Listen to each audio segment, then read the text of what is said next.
तो आइए दोस्तों देखते हैं क्लास 10th का एक बहुत इंपॉर्टेंट क्वेश्चन जो आपके एग्जाम के पॉइंट ऑफ व्यू से है। ये बहुत ज्यादा इंपॉर्टेंट है, उससे ज्यादा ये इजी भी है। तो आइए देखते हैं इन्होंने क्या कहा। इन्होंने कहा draw the graph of 2x plus by equal to 6 and 2x minus by plus 2 equal to 0। ये दो लाइनें दे रखी हैं, यहां से आपको दो लाइनें मिलेंगी। फिर उन्होंने कहा shade the region bounded by these lines. आपको रीजन को शेड करना है इन दोनों लाइनों से बाउंड हो।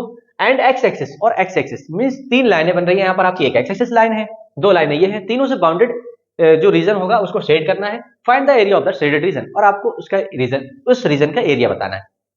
तो इसमें हम क्या करते हैं, सबसे पहले जो आपने क्लास 9th में लीनियर इक्वेशन इनटू वेरिएबल में देखा था कि सॉल्यूशन निकाल रहे थे आप, तो यहाँ पर कम से कम आपको दो सॉल्यूशन निकालने होते हैं कि किसी का ग्राफ ड्रॉ करने के लिए। तो देखो हम यहाँ पर निकाल रहे हैं, हमने माना x की वैल्यू मान लो यहाँ पर हम 0 रख दें तो आपको y की वैल्यू कितनी मिल रही है 6। अगर हम y की वैल्यू को 0 रख दें तो आपको, तो यहाँ से आपको कितना मिला 2x। अब आप इस 2 को उधर लेके जाओगे तो x की वैल्यू आपको मिली 3।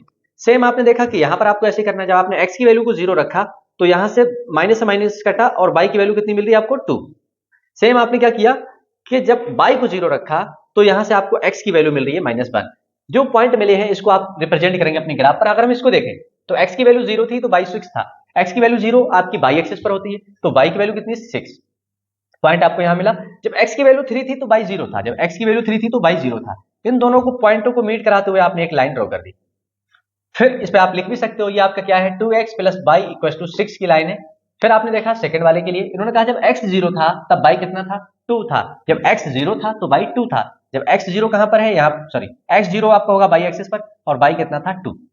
फिर उन्होंने कहा जब x की वैल्यू -1 थी तो y 0 था, मींस यहाँ पर। तो इन दोनों पॉइंटों को मिलाते हुए आपने एक लाइन ड्रॉ की। तो वो आपकी लाइन कहां से जा रही है, कुछ यहां से जा रही है। तो यहां पर हमने देखा कि यहां पर तो हमारा बाउंड्री रीजन आ रहा है, यहां पर हमारा बाउंड्री रीजन आ रहा है, इसका हमें निकालना है क्या एरिया। अब x एक्सिस को भी इन्वॉल्व कराना है। ये किस कौन सी लाइन की इक्वेशन है 2x minus by plus 2 equal to 0 की। अब एक आपको पॉइंट मिला ये -1, 0। ये पॉइंट आपको मिल रहा है x पर 1 चलना है आपको और y पे 4 चलना है। ये आपको मिल रहा है 3, 0। तो ये तो रीजन था जो आपको शेड करना था। अब आपको निकालना है एरिया। तो अगर हम यहां से निकालें एरिया ऑफ ट्रायंगल, ट्रायंगल अगर आप इसको नेमिंग भी कर दो, ये बी है आपका, ये ए है, ये सी है, तो आपने लिखा ए बी सी। कितना होता है फॉर्मूला 1/2 बेस इंटू हाइट। तो अगर हम बेस को देखें तो कितना आ रहा है हमारा, यहां से यहां तक मीन्स 1 2 3 4। 1/2 इंटू बेस कितना है 4 और हाइट देखें तो कितना है 4। तो 2 2 जा 4 और यहां से आपको मिला 8 SQ यूनिट, 8 स्क्वायर यूनिट इसका एरिया होगा। अगर वर्टिस हिसाब से पूछी जाती है तो आप बता सकते हैं कि ए कितना है आपका 1,4 और बी कितना है आपका -1,0। एक दो बार इसका वर्टिस भी पूछा गया है तो आपको वर्टिस के बारे में भी आइडिया होना चाहिए। तो